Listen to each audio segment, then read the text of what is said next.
Assalamualaikum class. Hope you all are fine and in the best state of your health.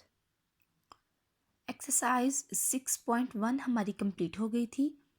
अब हम exercise 6.2 start करेंगे. उससे पहले हम उसकी कुछ डेफिनेशंस देख लेते हैं. 6.2 एक्सरसाइज की कुछ डेफिनेशंस है. 6.2 एक्सरसाइज में हम प्रोपोर्शन के बारे में पढ़ेंगे. ठीक है, प्रोपोर्शन क्या होता है पहले उसको समझें. We have learn in equivalent ratios that 1:2 equals to 2:4, 2:4 equals to 3:6 and so on. This relation of equality of two ratios is called proportion. proportion की definition आपने ये याद करनी है. ठीक है, आप this relation की जगह काट के द लिख ले. ठीक है, this को कट करके द लिख ले.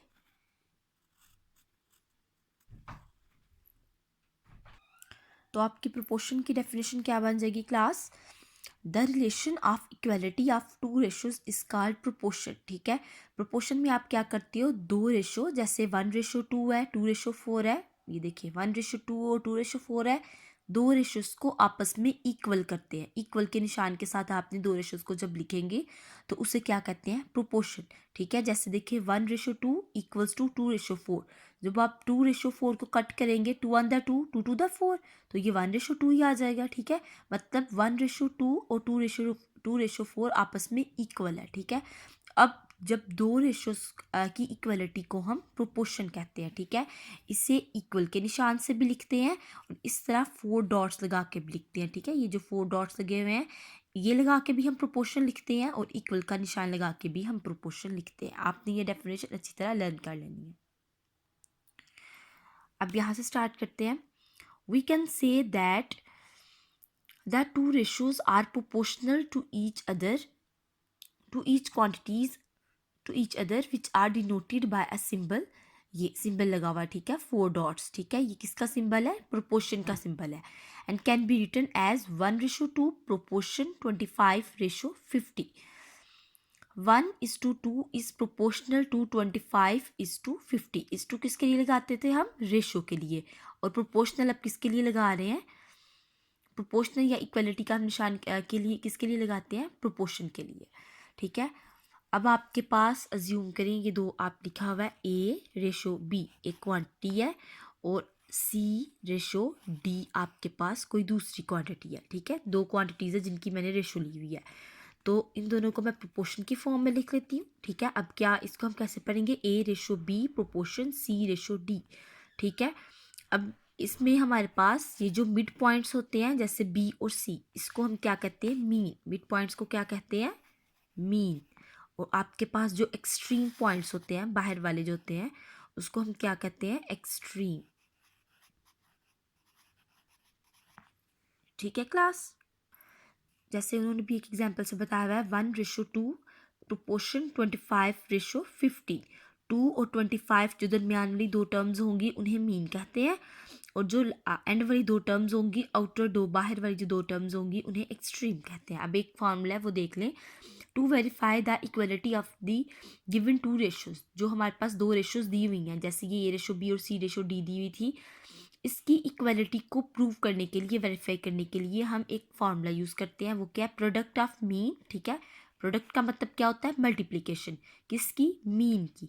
मीन कौन सी क्वांटिटीज होती है, ये दरमियान वाली दो क्वांटिटीज. जैसे अगर हम इसका मैं लिखूंगी तो होगा 2 × 25. 2 × 25 समझ आ गई कि प्रोडक्ट ऑफ मीन का क्या मतलब है, कि प्रोडक्ट मतलब मल्टीप्लाई ऑफ मीन. जो मीन में दो क्वांटिटीज है उनका आपने मल्टीप्लाई ले लेना है. इक्वल है किसके, product of extreme. Product mean multiply किसके, एक्सट्रीम क्वांटिटीज के. और एक्सट्रीम क्वांटिटीज यहाँ पे कौन सी है, 1 और 50. 1 और 50 का मल्टीप्लाई करेंगे तो प्रोडक्ट ऑफ एक्सट्रीम आ जाएगा. 2 और 25 को मल्टीप्लाई करेंगे तो वो प्रोडक्ट ऑफ मीन आ जाएगा. ठीक है, हम इन दोनों को आप क्या करेंगे, मल्टीप्लाई करेंगे, 50 आ गया. इस दोनों को भी मल्टीप्लाई करेंगे तो 50 आ गया. तो आप ये वाला फॉर्मूला क्यों यूज़ करते हैं, वेरीफाई करने के लिए कि हमारे पास जो दो रेशोज होती हैं वो इक्वलिटी में ही होती हैं. ठीक है, तो इन दोनों का आंसर सेम आ गया, इसका मतलब हमारा वेरीफाई हो गया. नेक्स्ट आपने एक डेफिनेशन करनी है मीन प्रोपोर्शन. ठीक है, और मीन प्रोपोर्शंस को हम कंटिन्यूड प्रोपोर्शंस भी कहते हैं. ठीक है, रीड कर लेते हैं. When second and third element of a proportion, ठीक है, कौन कौन सा एलिमेंट, सेकंड और थर्ड एलिमेंट किसका प्रोपोर्शन का have the same values such as A/B proportion B/C।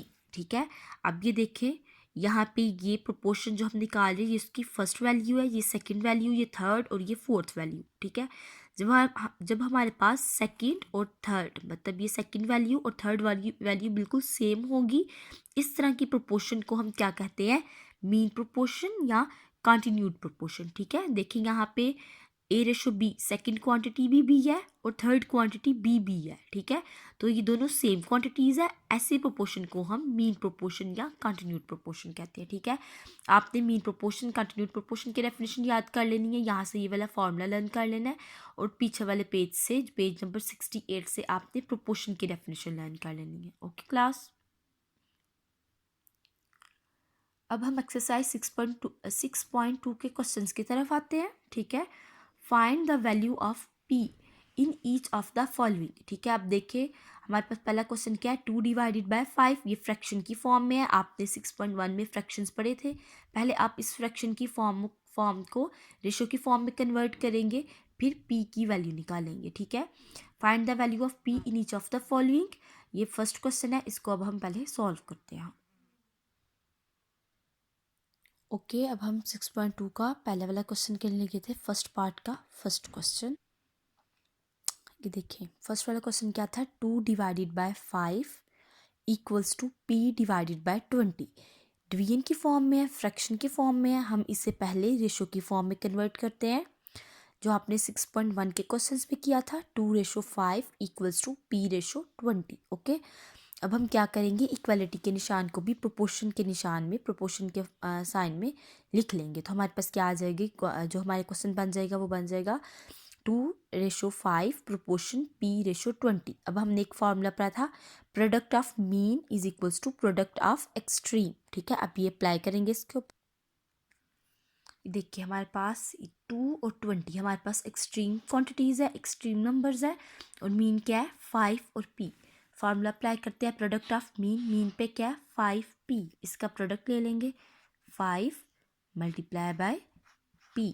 ठीक है, इक्वल्स, ठीक है, प्रोडक्ट ऑफ एक्सट्रीम्स, एक्सट्रीम पे क्या क्या है 20 और 2, इसका प्रोडक्ट ले लेंगे 20 मल्टीप्लाई बाय 2। ठीक है, 5P को मल्टीप्लाई करेंगे तो क्या आ जाएगा 5P ही आ जाएगा, इक्वल्स टू 20 को 2 से मल्टीप्लाई करेंगे तो क्या आ जाएगा 40। ठीक है, अब P को इधर ही रहने देंगे, 5 इस P के साथ क्या हो रहा है मल्टीप्लाई, तो ब्रैकेट ये इक्वल की दूसरी साइड पे जाके ये इस क्वांटिटी के साथ क्या हो जाएगा डिवाइड हो जाएगा।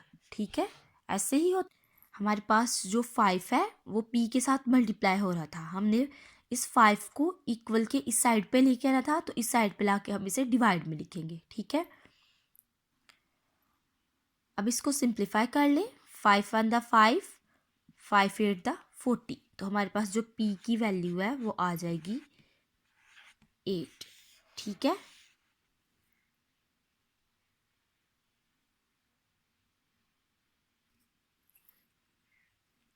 एक्सरसाइज 6.2 का हमने फर्स्ट वाला क्वेश्चन कर लिया। ठीक है, सेकंड वाला भी इसी तरह होगा, अब थर्ड वाला थोड़ा फ्रैक्शन पॉइंट्स में है तो ये मैं आपको करवा देती हूँ। क्वेश्चन नंबर 2 क्लास आपने खुद करना है। ठीक है, क्वेश्चन नंबर 3 क्या है, 0.1 divided by 0.4 equals to 6 divided by P। इसको क्या किया, पहले रेशो की फॉर्म में लिखा 0.1 रेशो 0.4। इक्वलिटी को हम प्रोपोर्शन इन निशान 4 डॉट से भी लिख सकते हैं, प्रोपोर्शन के मार्क से भी लिख सकते हैं, प्रोपोर्शन 6/P। ठीक है, अब हमारे पास 0.1 और P इस क्वेश्चन में एक्सट्रीम्स है और 0.4 और 6 हमारे पास मीन है। अब हम फॉर्मूला लगाएंगे, product of mean is equals to product of extreme. ये हमने फॉर्मूला लगाया, product of mean is equals to product of extreme, और इसे लिख भी लिया। एक्सट्रीम पॉइंट्स कौन कौन से थे, 0.1 P, इन दोनों को मल्टीप्लाई कर लिया एक्सट्रीम, और मीन के थे क्या थे 0.4 और 6, 0.4 और 6 लिख लिया। ठीक है, अब हमारे पास 0.1 यहाँ पे क्या हो रहा है मल्टीप्लाई, यहाँ पे आके डिवाइड हो जाएगा, तो लिख लेते हैं 0.4 मल्टीप्लाई बाय 6 डिवाइडेड बाय 0.1 और इस साइड पे p रह जाएगा, ठीक है, जो कि हमने निकालना है। अब इसकी मल्टीप्लिकेशन कर लेते हैं। हम क्या करते हैं, पहले ये जो पॉइंट्स हैं इनको ख़त्म करते हैं। जैसे 0.4 है, कैसे ख़त्म होगा, पॉइंट की जगह 1 और नीचे क्या आ जाएगा, आगे 0, जितने डिजिट्स हैं, ठीक है। ये आपने रफ वर्क में करना है। अब 0.1, इसके नीचे भी पॉइंट की जगह 1 और आगे 0, तो हमारे पास क्या आ जाएगा, 4 डिवाइडेड बाय 10 और ये वाली रकम क्या बन जाएगी, 1 डिवाइडेड बाय 10। अब जहाँ पे 0.4 लिखा हुआ है ना क्वेश्चन में, वहाँ पे 4 डिवाइडेड बाय 10 पुट कर लेते हैं, और जहाँ पे 0.1 लिखा हुआ है वहाँ पे 1 डिवाइडेड बाय 10 पुट कर लेते हैं। ये देखिए क्लास, हमने इस तरह कर लेना, ठीक है। एक स्टेप पीछे चले जाते हैं। पहले हम जो 0.1 था मैं उसको इसी तरफ ले आई हूँ कि पहले हम यहाँ पे ही इसे सॉल्व कर लेते हैं, फिर इस तरफ लेके जाते हैं, ठीक है। तो 4 डिवाइडेड बाय 10 हमने 0.4 की जगह पे लगाया, 6 ऐसे ही 0.1 की जगह पर 1 डिवाइडेड बाय 10 लगाया, ठीक है। ये इक्वेशन कहाँ से आई, हमने ये फॉर्मूला लगाया था, product of mean is equals to product of extreme, ठीक है। अब लिख लेते हैं 4 डिवाइडेड बाय 10 मल्टीप्लाई बाय 6। इस साइड पे ये जो 10 है ये डिवाइड हो रहा है, जैसे 1 डिवाइडेड बाय 10 है तो 10 डिवाइड हो रहा है, इस तरफ जाके क्या हो जाएगा, मल्टीप्लाई हो जाएगा। तो हम लिख लेते हैं मल्टीप्लाई बाय 10, और 1 यहाँ पे क्या हो रहा है, मल्टीप्लाई हो रहा है, 1 डिवाइडेड बाय 10 था तो 1 इधर जाके क्या हो जाएगा, डिवाइडेड बाय 1, ठीक है, इज इक्वल्स टू p। अब इस सबको सॉल्व कर लेते हैं। ये 10 इस 10 से कैंसिल हो जाएगा, ठीक है, ठीक है। अब 6 और 4 को मल्टीप्लाई कर लें तो क्या आ गया, 24, ठीक है, इज इक्वल्स टू p। ये आपके पास अब क्या आ गया, आपके क्वेश्चन का आंसर आ गया, ठीक है क्लास। ये आप नोट कर ले क्वेश्चन अब। ओके क्लास, अब आपने क्वेश्चन नंबर 1 के जो 3 क्वेश्चन हैं, फर्स्ट वाला मैंने करवा दिया है, ठीक है, और थर्ड वाला भी करवा दिया, ठीक है। सेकंड वाला आपने खुद करना है, और इन तीनों का आपने होमवर्क कर लेना है। होमवर्क में आपने वो डेफिनेशंस और वो फार्मूला भी लिखना है जो मैंने आपको लिखवाया था। ओके, अल्लाह हाफिज़।